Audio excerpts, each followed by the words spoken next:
It is 74 days to the presidential and parliamentary election. Hello, good evening and welcome to News Night. Coming up, Ghana coalition against Galamsey calls out National House of Chiefs over what it describes as contradictory posture in the fight against illegal mining, demanding the traditional leaders declare their stance on the matter. We have details as civil society movement against illegal mining intensify pressure on government to ban small-scale mining, with protesters pitching camp at various intersections, carrying placards to heighten awareness. We can all see what's happening with our rivers, and we are devastated, we are sad, we are worried. The way and manner that this mining is going on is not helping. Also tonight, retired Supreme Court Justice dissents heavily on the Electoral Commission over its refusal to grant the NDC's request for an independent forensic audit of the voters' register. Well, the EC is the body mandated to do its work and to handle these things. But that's the trouble with this country. People can hide under the law, subvert it, become dictatorial, throw overboard the Constitution and the rule of law. That's what is happening in this country. It's terrible. We have details of this raging controversy, with the NDC claiming to have uncovered evidence that suggests the EC may have engaged in more illegalities in its handling of the voters' register. They are not going to receive it. It is only the forensic audit team that will receive it, because they are not worth our trust. When trust is broken, conflict, we need a third party. Is that not it? Plus, some CSOs and members of academia call on the NDC to meet the EC halfway, as they say a compromise is inevitable. In business, now, China remains the major destination for the country's imports and export, as United Arab Emirates overtakes Switzerland as gold shipments for the country. And in sports, well, the Sports Ministry and the Ghana League Clubs Association took their turn before Parliament Select Committee on Sports as it began its assessment of the current state of football in the country. And later, government finally raises a part of the funds to pay off $134 million judgment debt to international energy firm Trafigura as the company moves to seize Ghanaian assets in South Africa. So it is a failure of the government of Ghana to pay this judgment debt entered in January 2021, which has led to repeated applications in various courts by GPDC. We have the very latest part of views and comments all here on News 905511119997. My name is Evans Mensah. I'm Faustina Safo. Please stay for details. Now we start with the Ghana coalition against Galamsey, because they have called out the National House of Chiefs over what the group describes as its contradictory position on the fight against Galamsey. President of the National House of Chiefs came under public criticism last week when he dismissed calls for a total ban on all mining activities in Ghana, advocating instead for stronger regulations to ensure responsible mining. His statement comes at a time when pressure is mounting on government to address illegal mining over the widespread destruction of water bodies and forests. Well, the latest to condemn his statement is the Ghana Coalition Against Galamsey, and they have issued a statement on that. James Aveji joins me in the studio with details of that. James, what is the position of the coalition on the President of House of Chiefs' comments? Well, first, they have noted with quote, utter disappointment, the position of the National House of Chiefs conveyed through its president, purporting to reject any ban on all forms of mining. The coalition further notes the House of Chiefs' notable silence and its belated position, now published through the statement given by the president. They said this will regrettably reinforce and incentivize the rampant and wanton destruction of Ghana's environment and forest reserves. It continues that in this regard, the coalition especially calls to mind the contradictory posture of the House contained in its earlier statement dated 6th day of February 2024, and they provided a copy of that, which talks about a meeting the House of Chiefs held at the time when the call for ban on illegal mining was also in session, stating that they condemned that, set up a committee to look at the issues and all of that. And so the coalition is not says that it is also not unaware that some chiefs have been complicit in the ongoing poisoning of water bodies and distraction of farmlands in the name of Galamsey. They're making some demands. Share with us. Exactly. They're calling on the House of Chiefs to clarify its position on the specific question of Galamsey, and also says that as custodians of the customary resources of the various communities, the House has a crucial role to play in protecting these resources from the rampages of illegal mining, urging them to join more forcefully the forces of opposition to the menace that threatens the very lives of their subjects and those of posterity. Thank you, James Afeji. Evans? We can now speak to Dr. Kenneth Shigbe. He's the Media Coalition Against Illegal Mining convener. Joins us on the line right now. Dr. Shigbe, thanks for your time here on Newsnight. I mean, I have a copy of what the President of the National House of Chiefs said, and I want to quote him. He says, quote, "You all know I'm against Galamsey, and I will continue to fight against it. But that should not prevent Ghanaians from engaging in mining activities. Gold is for us, but the right method should be used to mine it. That is why there is an institution like the Minerals Commission that is responsible for regulating these activities. We are pleading to those calling for the declaration of a state of emergency and those calling for a ban on mining should know the benefit of the nation, the benefit the nation gets from mining. If we stop mining, most of our youth will be pushed out of jobs." What did he say wrong here? So, good evening, Evans. So the President of the House of Chiefs is happy that a young boy who had just left KNUST falls in a pit and dies.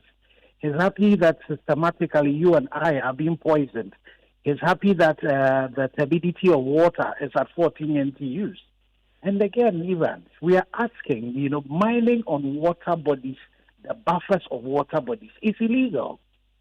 And the interesting thing, if you go into the forest reserves, those who are mining in the forest reserves are not your small-scale miners. So I don't know which where he is introducing the issue on small-scale mining. We are asking for a state of emergency to be declared on the water bodies, the buffers of water bodies, and in the forest reserves. The challenge is that, this is the President of the House of Chiefs, a very powerful and influential person. We are in a crisis where turbidity of water is 14,000 NTUs, and he mounts a platform to speak, and he would not, figure out how we deal with the crisis. He is still telling us to keep on doing what has been done. I went into in Koko last week. Driving on the road, I had not gotten off the road.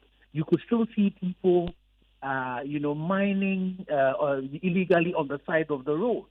There's a story that my journal line had released just today. You see the number of chamfans that are in the water bodies. And our House of Chiefs, instead of supporting this particular fight, is trying to get the pressure off the back of it. How are we going to live this crisis for the people that he's even saying that have jobs, that are being poisoned, that now when they are going to, where they are going to have to carry water along with them? We see that. So you see the paradox. This is one person who says that he's against Galamsey. Then when you say declare a state of emergency over the water bodies and the buffers to ensure that mining on the water bodies stop, he says we should stop it. That is why we ask for a clarity in what the position of the House of Chiefs is. So they then issue a statement on the 6th of February where they talk about setting up specialized courts. And in that same statement, they are looking for jobs for themselves on the board. We are in a crisis. What we need to do is what can we do to stop where the downward slope that we are headed towards. And so for people like them, and unfortunately, out of the 50 or so statements that have come, we have not seen anything coming from the House of Chiefs. Fortunately for us, we have traditional leaders like Otumfo who are not just speaking by taking actions. We have the Chief of Jama who is not just speaking but taking action. When some people go to him trying to influence him to a sum of about $1 million, this is an old chief, very frail, but he decides that they are not going to do that. So we'll be expecting that the House of Chiefs would take leadership role. Unfortunately for us, they as custodians of our culture, some of their sacred groups that they are supposed to be superintending over are being desecrated with reckless abandon. And so we definitely expect more from them. Because we see, unfortunately, some of our chiefs have been shown to be complicit or incompetent so far as this fight is concerned. I mean, So there's this controversy around when the call comes for the ban on mining. Surely when you've asked for the ban on mining, you're not asking for a ban on all forms of mining, including legal small-scale and large-scale mining, are you? No, you see, we are not. And again, so that's why I'm saying that. So when you see a statement coming from him like that, because you see, Evans, the water bodies and the buffers of water bodies, nobody there is working legally. So that's not a ban. It's just enforcing the laws of our land.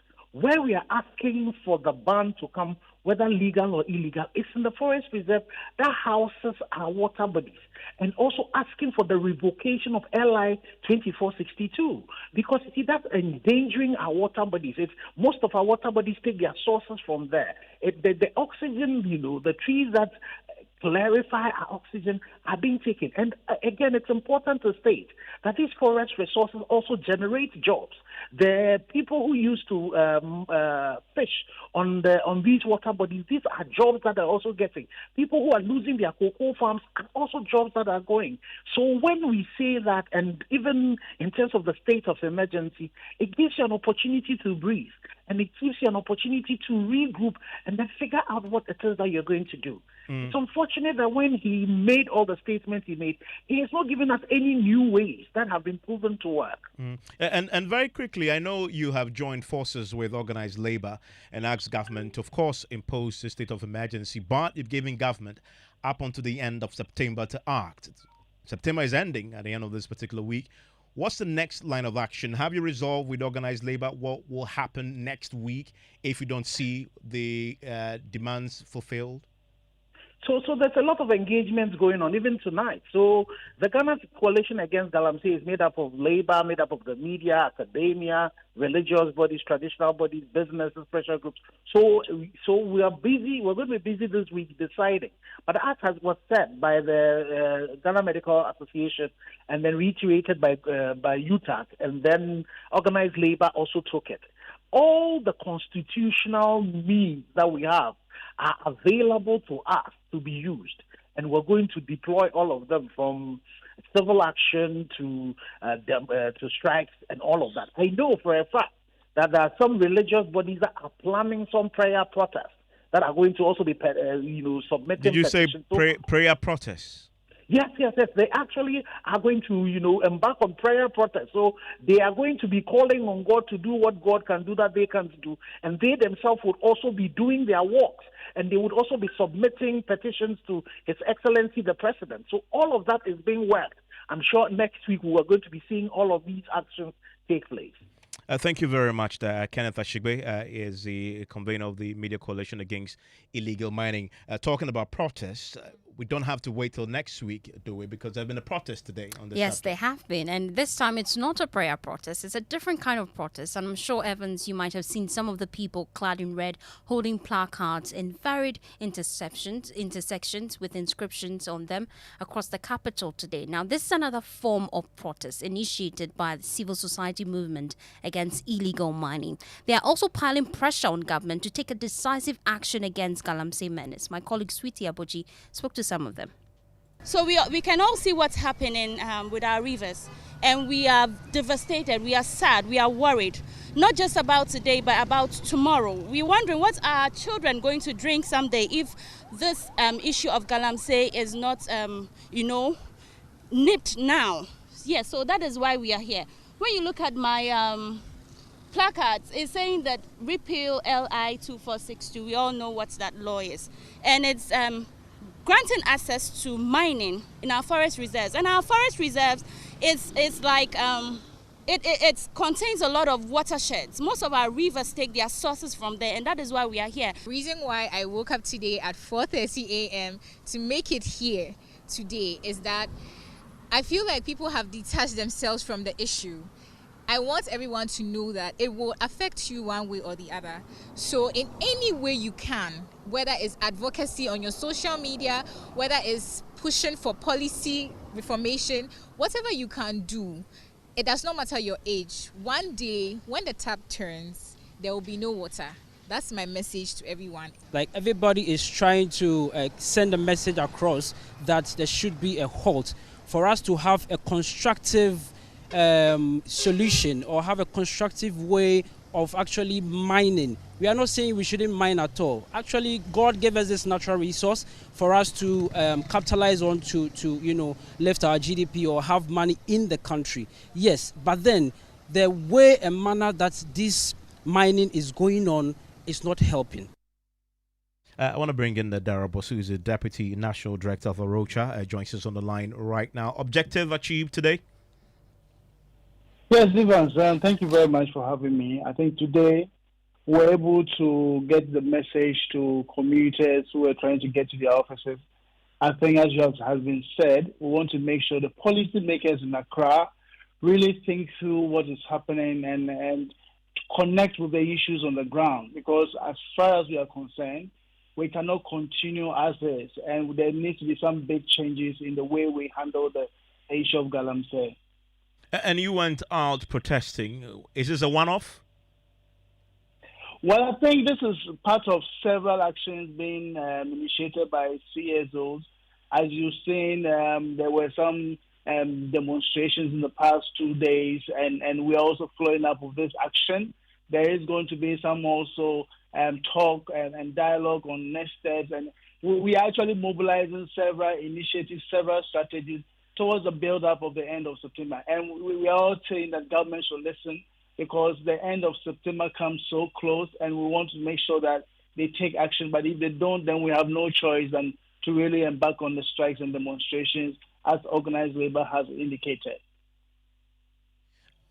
Do you also plan to join the organized labor protests together with the Media Coalition and the Ghana Coalition Against Illegal Mining? That is planned for sometime next week. Definitely. We are planning to do that. Actually, CSO's CASA initiative, CSO platform on SDGs, all of us are looking to put our weight behind the organized labor and Media Coalition, because this is the only leverage we think we have, and we are going to use it to the fullest.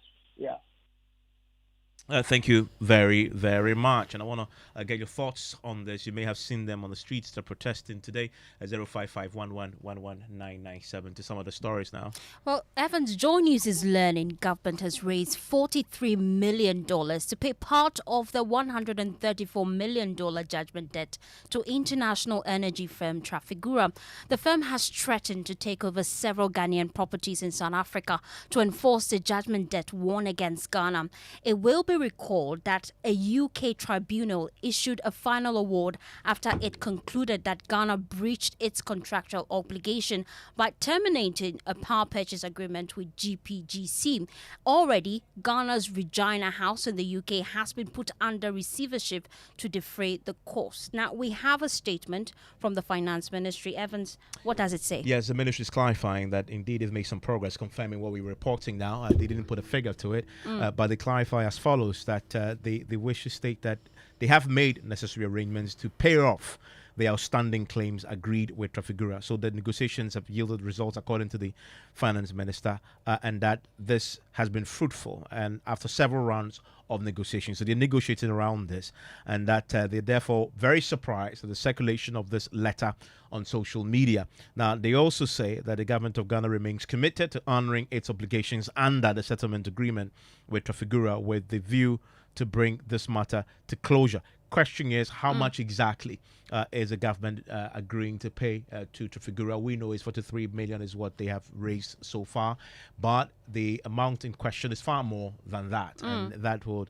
beg the question: how soon can they raise that amount? But also, what has been the terms of the negotiations with that particular the Trafigura and others on this particular matter? Because we saw the letter today in which Trafigura was actually threatening to take over additional properties in South Africa, and there is a controversy still surrounding the that property in London that we are keeping a close eye on. We'll be getting some more on this. I know that the minority side have been doing quite a bit of work on this.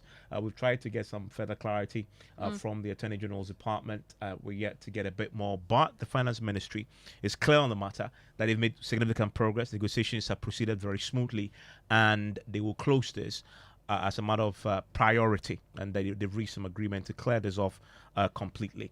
Still listening to News 90s on Joy 99.7 FM. Now, a retired justice of the Supreme Court, William Atugaba, has descended heavily on the Electoral Commission over its refusal to allow a forensic audit of the voters' register. The opposition NDC has been demanding the audit after the EC admitted some of its officials illegally transferred votes. Well, in the wake of that admission, the NDC has claimed to have uncovered more discrepancies that requires that such an audit is undertaken before the crucial 2024 election. Speaking in an interview with my colleague Elton Brobe, Justice Atugaba, who presided over the Supreme Court during the 2012 election petition, insisted that allowing an audit will not constitute an interference in the job of the EC. Well, the EC is the body mandated to do its work and to handle these things. But that's the trouble with this country. People can hide under the law, so become dictatorial, throw overboard the Constitution and the rule of law. That's what is happening in this country. It's terrible, and it has to be checked. You have power to exercise it, like I've read to you. Right. They have to be exercised for the welfare and in the interest of the people. If you are not doing that, you don't have the power. You can have the power to do only what is right. You can't just say I'm the authority, so what I'm doing, whether it's wrong or right, is finished. Cannot be so. It's a principle. This Constitution has ordained constitutionalism. So, in terms of fairness and transparency, you think that the Electoral Commission should at least allow itself to be audited as we head towards the elections? The EC man was saying that there will be no further exhibition. Yes. And when again? Will there be any other exhibition before the election within adequate time for people to raise matters? So what do you want done? The Electoral Commission shall, by constitutional instrument, make regulations for the effective performance of its functions under this Constitution. So that's their duty, to make the regulation to achieve effective performance. Not just exercise power, but for the effective obtention of the object of the power. That is their power. So if that is not manifestly shown, they are not actually acting within their constitutional power. That's the trouble with Africa. We just love power, we just look at it and want to, I'm the one in charge, and that's it. That's not constitutionalism. That is not it. And unless we get out of that and say that the law is not any private person's property, it is the most public and most binding system of doing things. Everybody is under that. Unless we get that done, people feel just too powerful, and that's what happens. Now, how does the independent, I think some are saying that to interfere with the power, said, in what way? They're only trying to let you see the facts of the matter more clearly. Well, meanwhile, Evans, in the last 24 hours, the National Democratic Congress has been presenting its case to members of the diplomatic community, CSOs, and organized labor. According to the Director of Elections and IT of the NDC, Dr. Edward Omani-Poma, they will not present any further evidence to the EC because the Commission has shown it is not trustworthy. They are not going to receive it. It is only the forensic audit team that will receive it, because they are not worth our trust. When trust is broken, conflict, we need a third party. Is that not it? That's your ADR. And we have proposed UNDP, bring in a mediator. Let the mediator facilitate the forensic audit. Let all stakeholders nominate, and let's come together, audit the register and audit the IT system. UNDP has a track record. UNDP is not NDC, it's not MPP, it's not PNC, it's not CPP. Is this too difficult to ask for? The legal academics here, Dr. Sawyer and the rest, will tell you when a criminal pleads guilty as charged, the case is simplified, is that not it? The judge has to just convict and sentence. Fortunately, the criminals have admitted to wrongdoing. Is that not it? At least, Multimedia says they've admitted to 3 of the allegations. Electoral Commission. It's not me. And some of them are criminal. So, when it is us unearthing And you admitting, how on earth should we trust that the more we bring, you are going to be dealing with all of them? That's one. And two, even we expose, you try to come around and rationalize. If you look at the trust equation, the numerator has reliability and credibility. Very, very strong points there. There's a third one. Their self-interest is so huge. Don't we know how they got to the commission? A whole group had to be sacked for them to be brought there. Isn't it in their best interest for the MPP that brought them in there to stay in office? Their self-interest is so huge, and that is in the denominator of the trust equation. Their reliability is suspect, and they have also damaged their credibility by allowing BVR kits to be stolen under CCTV surveillance. Well, it has been exactly 1 week since the NDC organized a nationwide protest to press the EC to give into a forensic audit. The party at the time gave the EC a 1 week ultimatum. Let's listen to the party's communication officer, Sami Jemfi, at the time. We have decided to wait for just a week to know how they are going to respond. It is our expectation that they will do the needful, because clearly the intransigence they are displaying is not in the interest of Ghana. It is not even in their own interest. Look, Ghana is the only country we have. Many Ghanaians, those who came ahead of us, our forebears, have made sacrifices for the peace and stability we enjoy today. The least the G. Nelson-led Electoral Commission can do is to preserve the peace we are enjoying. Elections are important because they are the platform through which the people choose who their leaders are. So Sami, I was trying to find out from you that after your 1 week ultimatum, if nothing happens on the part of the EC, what next? What you saw today is just a tip of the iceberg in terms of what we will do to demand transparency, fairness, accountability, and justice from the Electoral Commission. Well, for today marks exactly 1 week since that ultimatum was issued and the NDC embarked on that nationwide protest. So let's get clarity now from the NDC what they plan to do now, considering that the Electoral Commission is not barging. And just over the weekend on News File, the EC Deputy Chair was emphatic that they will stand their ground. Sami Jemfi is the National Communications Officer, joins us on the line right now. Sami, so that ultimatum expires today. What next? Well, we just concluded a meeting at the party headquarters on our... Apologies there. We may have lost him on the line there. We'll try and get him back on a better connection so we can hear him talk to us. There's been a meeting, so we'll get that exclusive there from Sami Jemfi, who's the National Communications Officer of the party. Thankfully, he's on. Is he? Okay, great. Mr. Jemfi, we lost you briefly. Thanks for staying on. Yes, you were making a point about a meeting you just finished.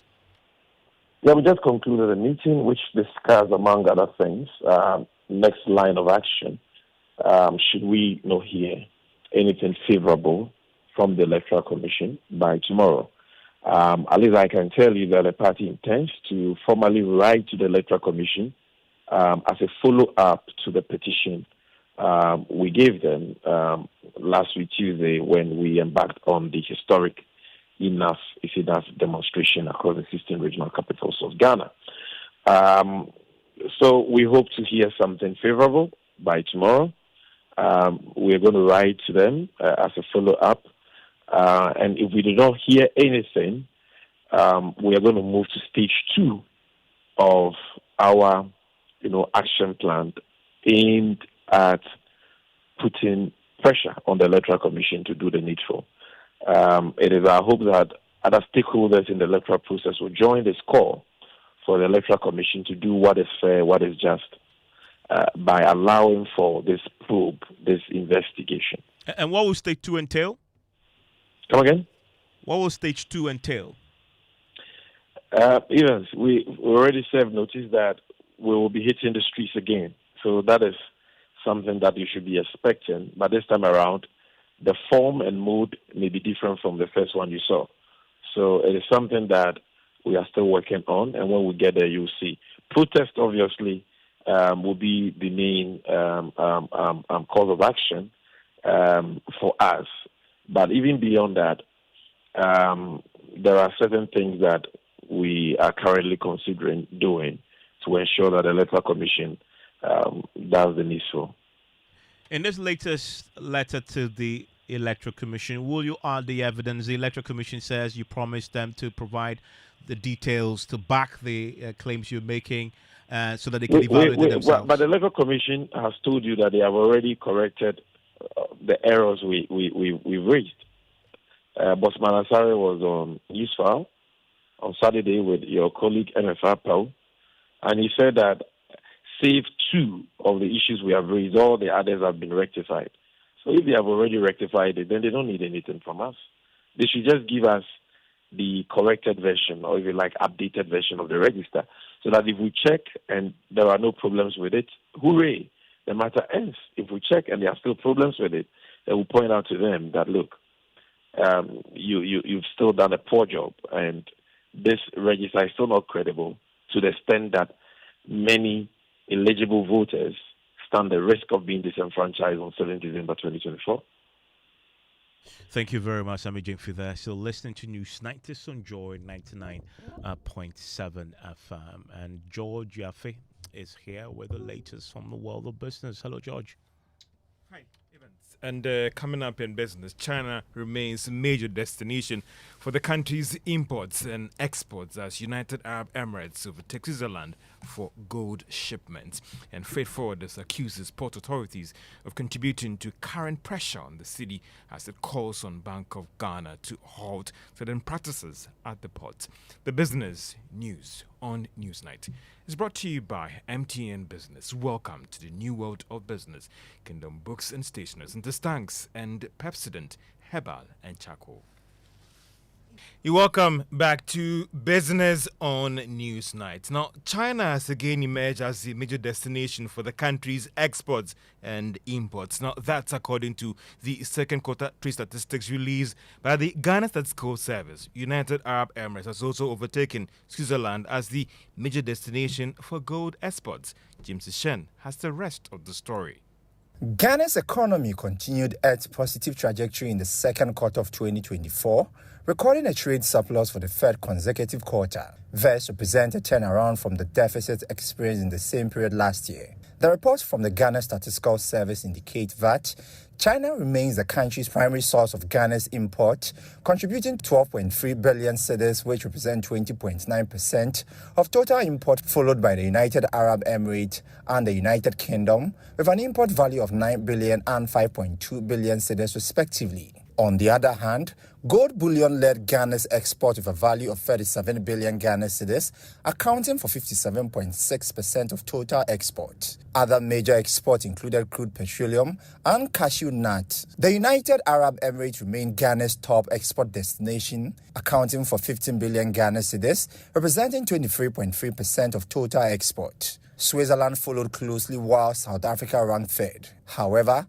the share of cocoa beans and products declined slightly during the quarter from 21% to 20%. And that is a business desk report. Now, freight forwarders are accusing port authorities and shipping lines of contributing to the current pressure on the Ghana city. This is due to the fact that they are quoting exchange rates way higher than the approved numbers. They are therefore calling on the Bank of Ghana to move in now to challenge or stop this practice. The call came during their protest today in Tema to push for a review of shipping charges at the port. Nana Emisa Pepra is the Vice President of the Freight Forward Association of Ghana. Government gives us exchange rates every week. They use their own exchange rate. They quote in dollars, which is even against Bank of Ghana law. And then they convert it with their own exchange rate, which is way higher than what the bank, in fact, it's higher than what is on the black market. This is not acceptable. This and among others that we are saying that enough is enough. We have been complaining to all authorities, the necessary authorities, the appropriate authorities that has to do with these issues. Nothing is being done over 3 decades. But today, in fact, we did this to let them know that we have given them 2 weeks and then see the effect of what we have done. If they don't, we will take it to the next level. Nana Siama Pepra is the Vice President of the Freight Forward Association of Ghana. Economist Professor Lord Mensah is projecting that Ghana will pass the third review under the IMF program. Now, this will lead to the release of some $360 million by the IMF board in December this year. The IMF staff are currently in town assessing how Ghana has fared under the fund program, which will end that is in October for 2020. That is the time that the team will finish the assessment here in Ghana. Professor Mensah, however, believes this will come with some concerns about the economy at the end of their review. The only thing that, for me, is quite kind of scary is the exchange rate. From where I sit, if you should look at the numbers in relation to their review the last time in June, I would say that the exchange rate depreciation has slowed down a bit as compared to the review and then last year. And so the economic indicators I'm seeing on the grounds, there seem to be one way or the other an improvement. But then also, let's not overlook, the sluggish movement of the negotiations we are having with our external creditors. And so that is the only thing that may affect, Ghana in their current visit. Then also, government ability and intentions to reorient, the local, financing structure from short-term to long-term. Economist Professor Lord Mensah. Now, Ghana retains its position as the third lowest fuel price in Africa September this year. That's according to the globalpetroleumprices.com. Now, this comes after the continuous marginal reduction in the price of fuel at the pumps last week. There is more in this report. Ghana's average petrol price of 98 pence per litre now ranks it 43rd globally, up from 45th previously. The country retains its 10th position in Africa, where Libya boasts of the lowest fuel price of 3 pence per litre. The prices of petroleum products fell between 2 to 4% for petrol, diesel, and liquefied petroleum gas from August 1st, 2024. This decrease follows the slowdown in Ghana's currency depreciation since July 2024, coupled with favorable international market dynamics. In Africa, Egypt and Angola secured second and third posts respectively, with fuel prices of 3 pence per litre respectively. Algeria, Nigeria, Sudan, Ethiopia, Tunisia and Liberia trailed behind in that order. And that is a Business Desk report. Now, the State Housing Corporation says that it has recorded a surge in revenue by over 300%, according to its 2023 annual report. State Housing Enterprise with this responsibility of providing affordable housing to people in the country. Say the country's revenue actually shot up by some significant margin to 37 million Ghana cedis for last year. Managing Director, that is Kobnampa for Apia, says that the results shows that the company is now on that right path with its mandate. If you look at where we've come from 2016, 2017, and to now, our revenues have increased by over 370%. In 2017, our profit was about 7 million. Now we got in excess of 37 million. Which is in excess of about 380% in terms of profitability along the years. You will not be able to get the kind of pricing that we have at State Housing in open markets. What the government is doing is to provide tools for home buyers to be able to meet the prices of it, because the lower that you might think you are going in price, and you'll also be compromising on quality, and that is something that we wouldn't compromise on, because these are homes people are going to live in with their families. We don't want homes collapsing on people. So the government have brought out the national mortgage scheme, where people are able to get lower mortgages. Now it's even going to get better with the introduction of the credit scoring system, where everybody is going to be scored individually. So people who are more responsible will even have lower mortgage rates. That is the future of housing, and I believe that is where we should be. And I'm glad that we are there now. So, Managing Director of State Housing Company, Kwabena Mpofo Apia, speaking to Joy Business after its annual general meeting today, and it can be described as the first in several years. And that's all for Business on Newsnight. George, thank you very much. It's still live here on News 90s on Joy 99.7. It's still live here on News 90s on Joy 99.7 FM. Now, the former Supreme Court Judge, Justice William Atuguba, has raised concerns over recent appointments to the Supreme Court, alleging that senior judges are being overlooked in favor of less qualified candidates due to factors unrelated to merit or established protocols. Well, Evans, the former judge, questioned the integrity of the selection process, suggesting that considerations outside the accepted norms may be influencing these judicial appointments. Now, some recent appointments by President Akufo-Addo to the Apex Court are yet to be approved by Parliament. Speaking exclusively to Joy News, Justice Atuguba tells my colleague Elton Brobe that the development is brewing discontent in the judiciary. It is all too easy to pretend that everything is fine, nothing is going wrong. When allegations of corruption were made against the judiciary, what happened? I mean, I met 3 lawyers. One of them was my cousin. It's not because he's my cousin I'm mentioning this. They were run down, banned from appearing before the courts for making those allegations. A few months later, an ask came. What happened? Did the corruption start from that time? So, you know, it is the thing with this country. People, that's what I'm saying. People just love the law. They take the power and subvert it. That's what's happening. They subvert it and feel that they have the power. That is not the power.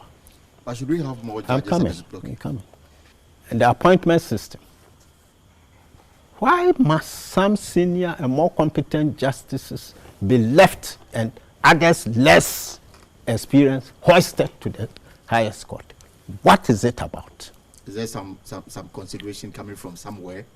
Well, but you just look at the prima facie in any institution. Right now it's happening. I understand there are grumbles in the police, in the army. Officers are being promoted above seniors. Why should these things happen? I think the judiciary is, the person doing that can't apply that to the judiciary. And as I say, look at the appointments. Find some very competent, very experienced in the Court of Appeal, in the High Court for many years. They are just sitting there. Others come for 2 minutes. These things are happening. And why is it so? Is there any other consideration beyond the laid down rules that governs the promotion and appointment of judges to certain aspects of our courts, including the Supreme Court? If there were no other considerations, we wouldn't have grievances with the exercise of the power. Things were done in accordance with the law, the principles. For superior courts, there must be a person of high integrity and proving, honesty, this kind of thing. Be a lawyer, if you are to go to the Supreme Court, of not less than 15 years standing. What's the purpose of requiring 15 years standing? Is that somebody, you just look at the roll, the person was called at this date and has been in the archives for 15 years, therefore he qualifies. That certainly is not. It is meant to let the person grow. When you find somebody down the ladder, hoisted to the Supreme Court over, look, let us not. This country will love to pretend. I'm telling you, I have to say this because this is what is happening. All right. If we don't get out of that and be sincere, respect the Constitution, and do things always with the consciousness that that power is not private power. It's public power for public purposes. And must be, that is the only power you have. Right. You don't have power to misuse the power. But now, over the years, I'm not saying that this thing started now. If you go back from Nkrumah's time, you see traces of it. Probably it's been worsening over the years. But a saw which is left untreated. It becomes something else in the future. Retired Supreme Court Judge there, Justice William Atugubwa. Evans, let's move on, shift our attention now to the Labour front. The Fair Wages and Salaries Commission, they have refuted claims by the Civil and Local Government Staff Association that they have downgraded the portfolio and earnings of almost 900 of their members after recently migrating them onto the Ghana TVET platform. While in a statement, Clocksack demanded for the reversal of the migration, citing lack of consultation and the adverse impact on salaries and job security. The Commission has been responding to these claims and says it cannot be true. My colleague Michael Ashade joins me in the studio with details of this statement. Papani, let's start with the claims by Clocksack. What exactly are they asking for? Well, let me break them just four, right? We know that they are talking about the lack of options for these members that are being migrated onto this new Ghana TVET system. They say that, well, they lack options to remain in the civil service or join the TVET. That's the options they've been giving them. They feel that is not enough. Again, they also allege that some of them have been downgraded specifically from level 21 to level 19. And then again, they also talk about insufficient sensitization on the new scheme of service for these well over 900 staff or members of Clocksack. And then finally, the fact that Clocksack was excluded from the migration process. They felt that they were not consulted enough, and that if they were part, it would have been a different process altogether. So these are the major ones. And they ended by calling for the sacking or the CEO of the Fair Wages and Salaries Commission should step down. But the Fair Wages and Salaries Commission, they have also issued a statement clarifying some of these issues. What does it say? So, firstly, let's take the issues one by one. In terms of the migration in itself, and then on the issues about consultation, the Fair Wages and Salaries Commission says that the data does not show that any employee was downgraded from level 21 to 19 as claimed by Clocksack. And again, it says that it did not request employees to write licensure examinations, nor did it convert any civil servant into a teacher. That would be to be under the TVET service. And then again, and that lies outside the mandate of the Fair Wages and Salaries Commission. And then finally, on the point about whether the CEO to step down, it says that we therefore consider the call by Clocksack for the sacking of the CEO for the Fair Wages and Salaries Commission as unfortunate and unfair.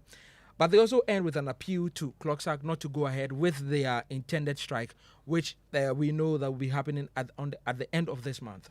But will Clocksack listen to this appeal? We'll find out because we have Dr. Isaac Bampo-Addo joining us in subsequent bulletins.